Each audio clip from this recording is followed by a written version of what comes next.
Hello, I am Veerle Heyvaert and I'm a professor at the LSE School of Law. My recent research is on risk regulation, and it asks how should society respond to be effective in the face of major social risks, which include risks such as climate change and also the control of zoonotic diseases such as COVID-19. Now, zoonotic diseases, those are diseases that start in animal populations and that then transmit and mutate and become infectious in human populations. Now, that's obviously a huge question, and risk regulation is a really rich field and it covers lots of different issues such as, well, which risks should governments look at and which ones should they leave alone. Now here, when you're dealing with major social risks such as climate change and zoonotic diseases, there's a broad consensus that this is an area where governments should intervene.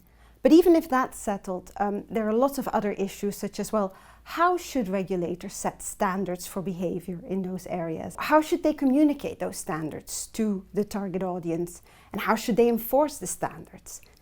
And then there are questions that have to do with the timing of regulatory interventions. At what stage in the development of a risk should a regulator intervene to be most effective? And that's the kind of question that my recent research has been looking at. There are a lot of different choices there. Say, for example, that you want to go and attend a public lecture at LSE, but it's raining and you're worried you might catch a cold. There are different things you could do. You could say, oh, well, I'm not going to take the chance. I'll just stay home and maybe I'll just catch the podcast later. Or you could say, well, okay, I'm going to go, but I'll make sure that I take an umbrella and that I take, my raincoat, and that way I reduce the likelihood of catching a cold. Or you could say, well, I'll just go, and if I catch a cold, well, then I'll just stock up on some cold medicine later and, make sure that I have a couple of box sets lined up to get me through. So those are all different types of choices. Now, obviously, when you're dealing with major social risks, such as climate change and zoonotic disease control, it's not as if the governments are just taking one particular measure. They're taking a combination of measures. But still, there are certain profiles that we see emerging there. For example, for climate change, we see a lot of measures that are of the I'll go to the lecture, but I will wear protective equipment variety. And so those refer to measures, for example, on emission reduction interventions, carbon taxes that are being introduced, maximum emission levels that are being set, energy efficiency standards that are being imposed. Those are all the middle style of intervention measures. When we look at zoonotic disease control, what we see is that there's a lot of reliance on end of the stage intervention measures, the equivalent to I'll take my chances and I'll stock up on cold medicine.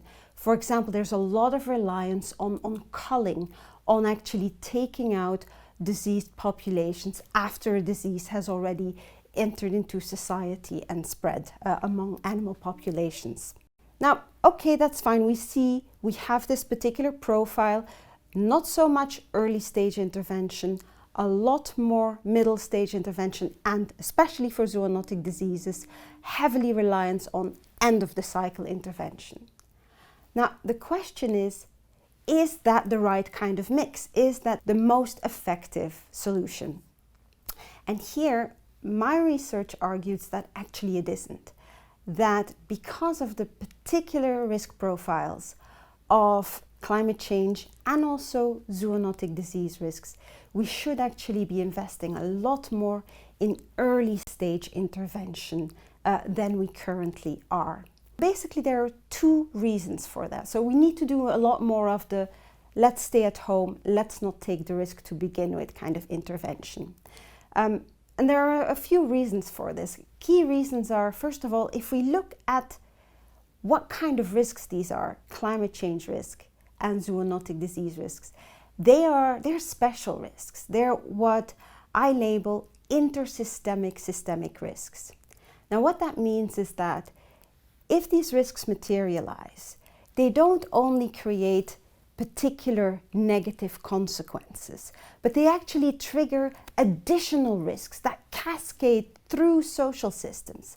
And that not only cascade within one system, but that spill over into other social systems. To give an example, COVID-19, which is of course a zoonotic disease that has materialized.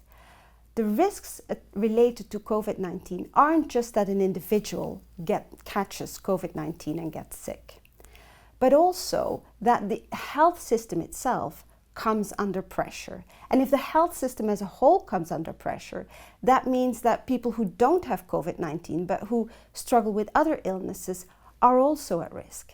And if you have an entire society with an impaired health, that also creates a number of financial and economic risks, so they spill over into other systems. Now, what my research argues is that if you have that kind of profile, then the advantages of cutting off the risks at the pass, of intervening early, far outstrip the advantages of waiting and of trying to deal with all these different spillovers further down the line. And then there's also a second point, and that has to do with uncertainty. Now, typically, traditionally, the presence of uncertainty surrounding a particular problem is used as an argument to postpone intervention. The idea being that, well, if we're not sure what the relationship is between a risk and particular impacts, then we might be making a mistake. We might be making the wrong kind of intervention, so we should hold off. That is the case, but here my work argues that you have to look at the kind of uncertainty that is prominent in the context of climate change and in the context of zoonotic diseases. If you think about that, here we really don't have that much of cause-effect uncertainty anymore. The relationship between rising man-made greenhouse gas emissions and rising temperatures and the health and environmental impacts from that relationship is soundly established. And similarly, for zoonotic diseases, we know what the main drivers are of zoonotic diseases. They are habitat encroachments for wildlife and intensive farming practices for animal farming and cattle rearing. So that is not the kind of uncertainty we are contending with mostly. Overwhelmingly, nowadays, our uncertainty on issues of climate change and zoonotic disease have to do with distribution. Which dam is going to burst at what point, which particular impact is going to occur at what moment, which particular disease is going to mutate and is going to transfer over to a human population.